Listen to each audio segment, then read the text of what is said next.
College World Series is brought to you by the Jim Click Automotive Team.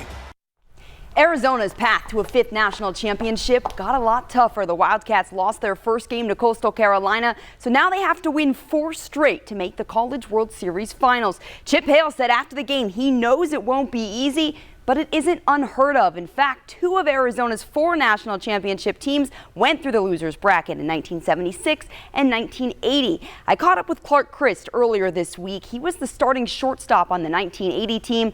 He says this year's group reminds him of his team. They don't give up.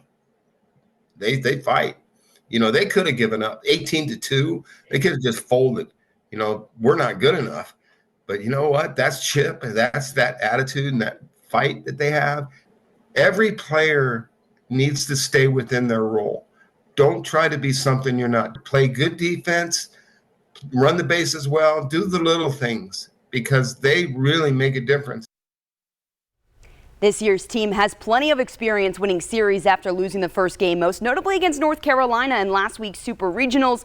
Arizona will try to do it again against Louisville tomorrow. The Cardinals coming off a 4-3 loss to Oregon State last night. The Wildcats and Cardinals played during opening weekend in Arlington, Texas. Arizona was run-ruled 13-1, part of its 0-3 start, if you remember. The Cats have come a long way since then. Case in point, they won the Big 12 tournament on the same field they started the season. Louisville head coach Dan McDonnell expects a totally different ball game this time.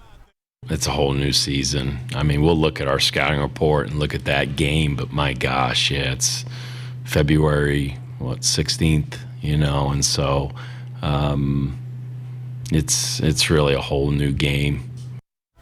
The Wildcats will have plenty of support behind them in Omaha. U of A fans from around the country showing out at the College World Series. We caught up with one fan at Charles Schwab Field who says he's staying optimistic despite a tough end to Game 1. Just felt like anytime Arizona got some traction, Coastal Carolina got more traction and stuff like that. It's brutal having 2 outs in the 8th and then letting 2 runners on and letting them score and stuff like that. But it's not disheartening. You know, we still got tomorrow against Louisville, double elimination, so not thinking about it too much. Among the Cats fans who made the trip to Omaha, U of A baseball alum Richard Nixon, the 92-year-old, played for the Wildcats from 1956 to 1960. He traveled all the way from San Diego to watch in person. How cool. Arizona and Louisville play at 11 a.m. Tucson time. We'll have continuing coverage right here on News 4 Tucson.